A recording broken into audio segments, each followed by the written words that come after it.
Do you want to go over some of the kids that got drafted that we've seen over the? Yeah, why don't you tell you know how to pronounce the names? I know the kids, but I don't know.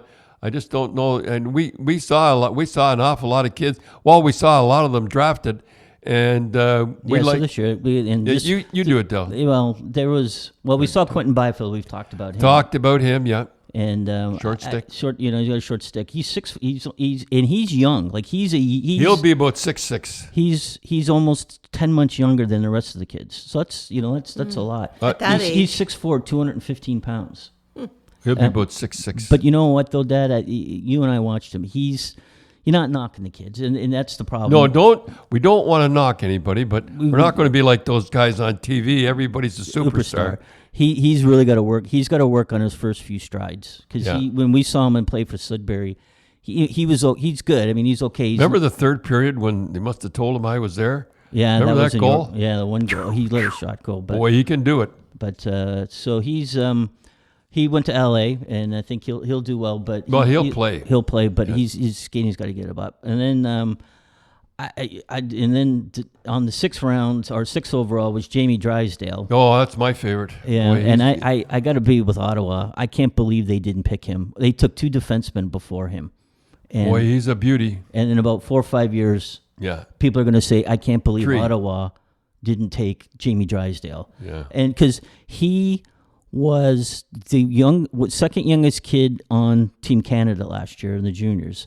And remember, one of the defensemen got hurt, and he had to play. Yeah, and he played. He played, and that's a 19-year-old. He was 17 at the time, and that's a 19-year-old tournament. Yeah. And he really played well. Did he ever? I like him. I don't know. And then the one thing, and then number 10, the guy that you and I liked was Cole Perfetti. We saw him play for Vaughan. The Jets picked him up. This guy, and they've got a beauty in him. Whoever scouted him, he's good. Well, the Jets, what Shovelday or the GM, what's his Shovelday off? The GM said, he goes, I can't believe. He says, we can't believe he was there. Oh, I couldn't either. And here's the thing that I always find funny. You and I are just talking about analytics, and everybody talks about, and these guys are supposed to be the analytics. He scored everywhere he's gone. He scored. Like when we saw him, he had 125 points in X amount of games.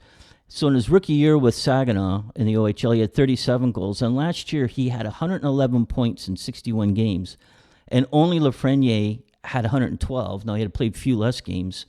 And Detroit, who I thought was going to take him because they kind of have a connection with Saginaw. they're trying to pull a Hegman or somebody like that. I just don't understand Detroit. So they took a Swede who has 24 points in 42 games, and they passed up a guy in the OHL that has 111 points. And so you like what? Don't ask me. And then even that Rossi that is who played for Brian's team 67s, he had 120 points and he went 10th.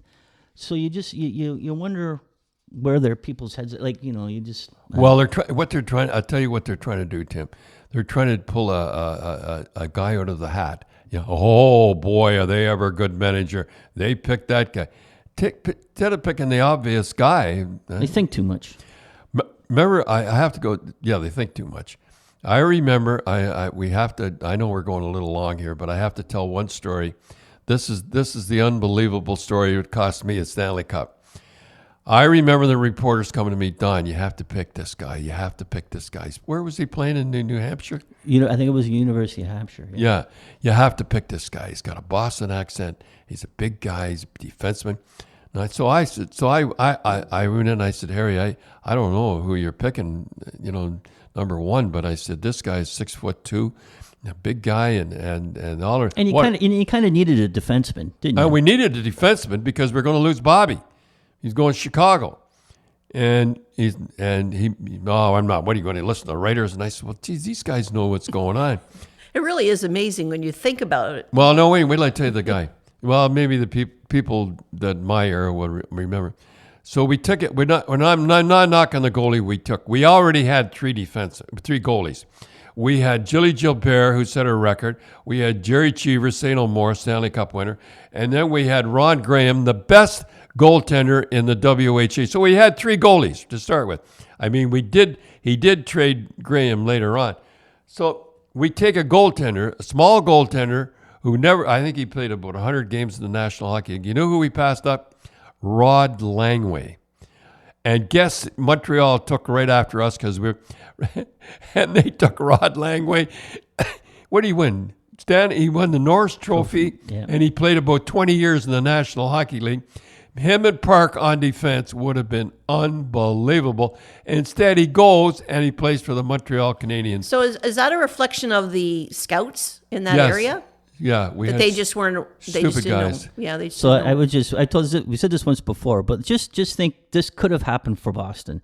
Let's say Bobby was okay, right? And Yeah, he played. yeah, So that's you true. would have had Brad Park, and you would have had Bobby, right? Yeah. Then let's say you did draft Rod Langway, so you would have had Brad Park, Bobby Orr, Rod Langway, and then Then Harry traded. Yeah, oh, that's true. He traded Rod never Graham thought of to that. L.A. and got Ray Bork. So you guys could have had Park or Bork and Langway. Holy smokes. And just if Bobby would have stayed and his needs would have been okay. Probably would have stayed. I would have talked to Bobby on that one.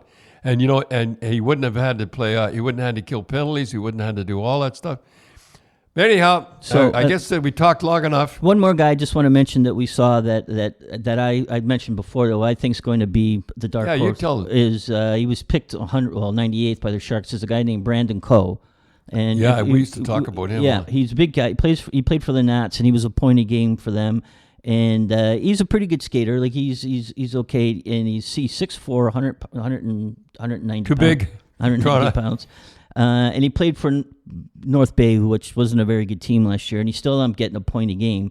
And I think that he's going to be a guy that in like 4 or 5 years, people are going to say, well, he's one of those. I don't know. Again, Tim, tell me how Toronto, and I'm for Toronto.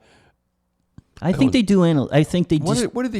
Like they draft, all their draft was from Europe. Like I don't. Well, it shows that they're progressive. They're very. No, I think that they rely on analytics. I think that Dubas is one of those guys that. But they don't score. I mean, they're over there. They don't get any goals, and they're playing in the ice capades over there.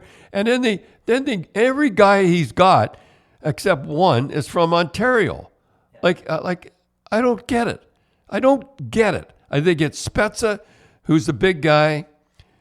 Well, Spezza fighting. And then we get Simmons. I mean, I told you about Simmons someday. He's going to sit down. And he said, wait a minute. I'm 32 years old. I got a 1-year contract. I'm making $1 million, which is a lot of money, $1.5 million. And I'm supposed to protect these guys that are 23, 24, 25, Well, making $10 million. That's not Spezza's job, is it? Well, he did fight though. He was the only guy that fought in the Jason playoffs. Spezza was fighting. Yeah, he's a fighter. Oh. I don't. Never mind Toronto. I just said I don't understand drafting. And I love the kids here. 40,000 kids playing around Toronto. More juniors than anybody place in the world. And we draft, and I say we draft all Europeans. Well, I don't get it. Well, it's the same with Ottawa. They take a German and an American over Jamie Drysdale. Yeah. And you look and you go, Jamie Drysdale, to me, he was maybe one of the best defensemen that we've seen playing. What are their minds? Do they ever watch these guys? I remember that we got to go. I know we're going on a little too long.